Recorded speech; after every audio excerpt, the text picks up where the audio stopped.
The dot wide is again, this is just a belief that I have. I think that it's a huge factor in terms of setting up to set your gap. And so what I mean by that is a strong side D is going to be kind of in no man's land, right in that upper corner of the blue line.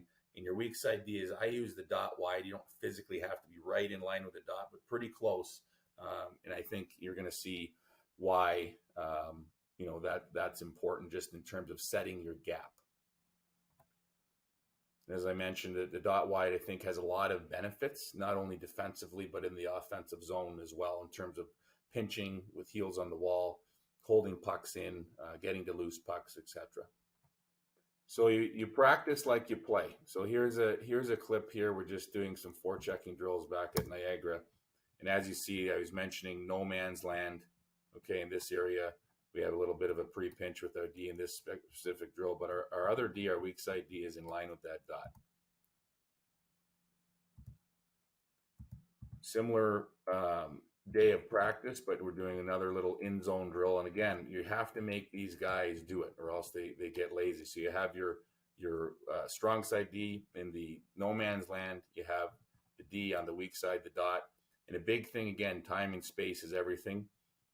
Feet on or above the blue line is what I like to teach, right? It makes it a lot harder for that attacking forward to get to you versus if you're sitting in here, now he's making his job easier, which obviously we don't want to do against the opposition. So a couple things.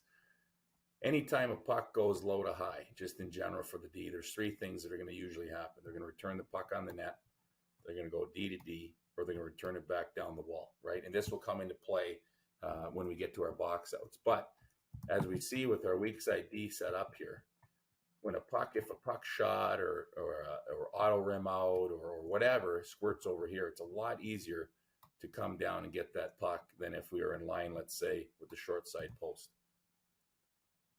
So you're going to see it here. As a puck moves sides, again, good job by our weak side D. That was our strong side comes over. And again, just watching for these little details. Make sure that they're doing it right.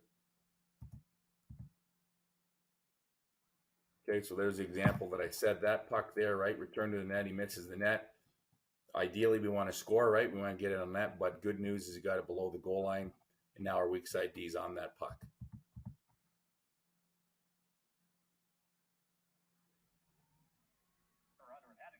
Okay, here's an example just from the game last year. We're in green with Mercyhurst playing Canisius. Nordy gets a puck, as I said, trying to return to the net. We have Cade Townend dot wide. He's a little bit in there in terms of the positioning, but again, I would argue if he was set up near side post, I'm not sure that we come up with possession with that puck. And as you can see, Cade makes a great read. Riley St. Ange pops out. We have 3 high. And right there, you get a decent, maybe not a grade A, but a B scoring chance